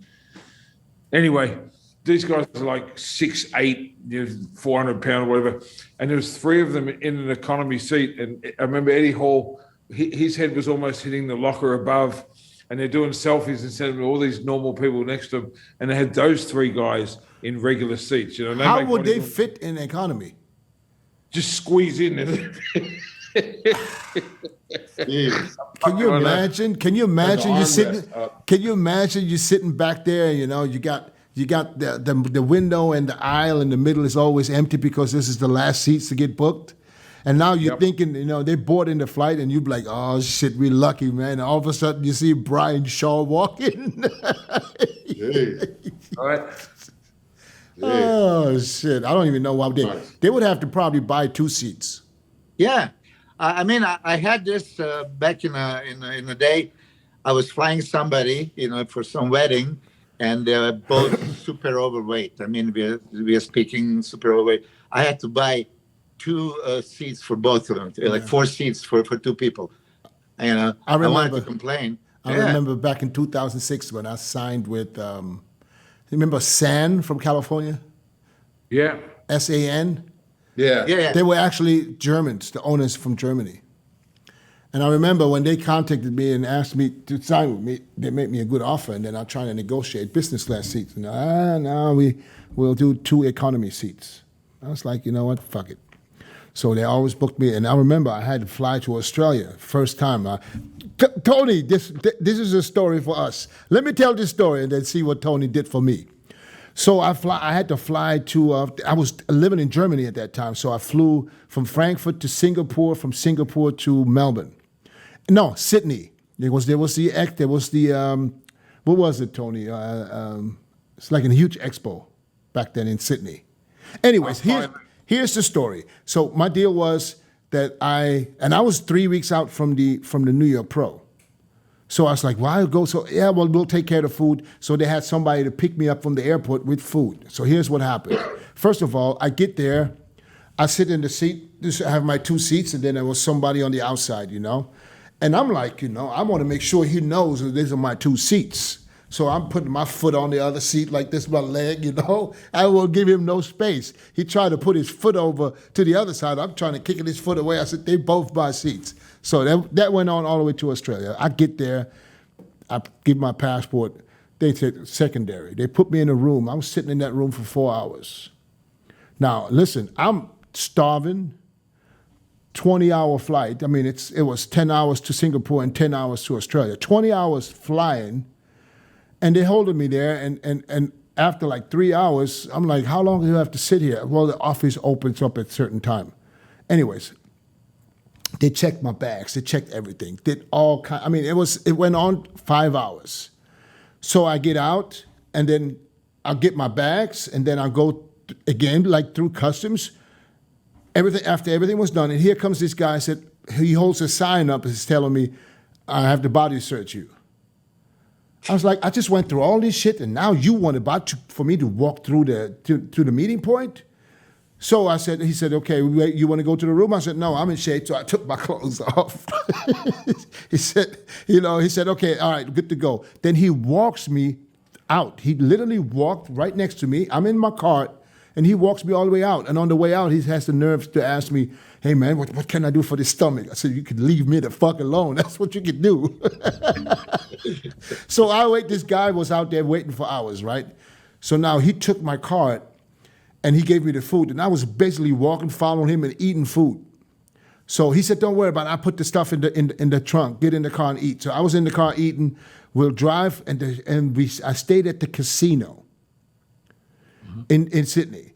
So I had my suitcase and I had my carry-on with my laptop.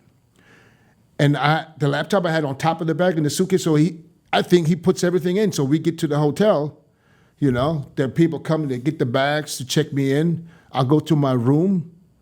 And I'm like, wait a minute. I called the reception. You guys didn't bring my carry-on, my laptop bag. Oh, I'm sorry. There's no laptop bag. I said, what do you mean there's no laptop bag? And I went downstairs. I said, look at the cameras. So they rewinded the cameras to show how I showed up. And they saw that they only took out the suitcase. There was no laptop bag. I said, fuck. Everything, all my important stuff was in there. Hey, I go back to the room. I was done. Here I get a call from Tony Doherty in Melbourne. Now he's in Melbourne. I'm in Sydney. I get a call from Tony, and this is what he said. You're looking for your laptop, right? I was like, how the fuck do you know? He said, that guy that picked me up left it in the cart and drove off. And somebody went to the airport to pick up whoever, and they saw this bag standing there. And on the way out, when they came back, the bag was still there, so they took the bag. And when they opened the computer, they must have saw my picture. So they somehow contacted Tony, and Tony contacted me. That's how I got my laptop. Wow. That's a crazy story. I was like, you way over there in Melbourne, and you calling me. I said, you're looking for your laptop, don't you? I was like, what the fuck is going on? Man. I forgot that one. I remember now you said, yeah, man, we get shit done. What do you want? Yeah. That was my story with Tony. I said, I was, and it saved my day because I would have been done. Oh, yeah, I can imagine. Yeah. King of Australia, Tony. Yeah. Way to go. Yeah. They contact you right away. Anything bodybuilding related. You got to call Tony. You got to call Tony. Huh? He'll make it happen. If not, he'll find somebody who's going to make it happen. Right, Tony? Oh, yeah. Tony is make it happen. Yeah. So I'm looking forward. I really hope that, everything works out and we'll bring the Australian Grand Prix back. It would be awesome to bring it back in 2023. Would be awesome. If you plan on doing it, let us know early. So you'll be in Vegas at the Olympia. We'll talk to the guys and make it happen. Yeah. Get these guys to go over. What time of year and just watch that space for a minute. But you got me really thinking now it'll be some fun, man. Especially, I had the most fun because the expo was so big and so much stress and so much fucking money that it just engulfed everything, Too much headache, yeah. That touch of, like, I remember when we first started doing the Arnold, the guys would go, oh, where's all the cooked food? I'll go, oh, we got some people catering, it's in your room. And we kind of lost that feel that it had because it just got so big. No, just do the show. Do the show with a little bit of, outside you had some vendor booths and vendor tables. Old school. That was the best. Oh, no, that's what we'll do. I want to go back to where we started. Tony, everything you needed, Tony had it there at the gym when you get there. Everybody was like, holy shit. Yeah, we got cooking in the kitchen. We got the other people's that's out there waiting for us. And Tony, you sell tickets. You sell whatever venue you have, you sell out. Yeah. Bringing these guys over. Yeah, look, we've got a good brand, and for me, it was a really simple formula because I traveled so much with Sonny and Milos back in the early days and just saw how badly the athletes got treated. And, you'd think, shit, this guy's worked for 3, 4, 5, 6 months to travel halfway around the world, and he gets a fucking room service menu with lasagna and chicken nuggets or some shit on it. What are you meant to do? Because, you can't bring food into a foreign country and then no one gives a fuck, or you left it at the airport. So I thought, they're pretty simple things to fix. In fact, let's raise the bar right up so that my legacy will be that, you guys 20 years time will say, no one treated us better than Tony did in Australia. And that's where I raised the bar to, and I never let that go. Awesome. And we had apartments when we come out there. Yeah, it was right across the bridge, right? You're right across the bridge. It was like, it was awesome. What was the name of that place? Oh, that first 2 years, it was called the Grand Hotel. Yeah. I remember the morning after the show, that first year I was sitting down. That might have been the year Chris had been out all night and passed out at the gym. I remember I went down to get everyone to come back to the gym, and there was these chicks walking out, doing the walk of shame through the hotel lobby with makeup running down their face, their shoes under their arm. I'm like, they come from Chris's room or Dennis.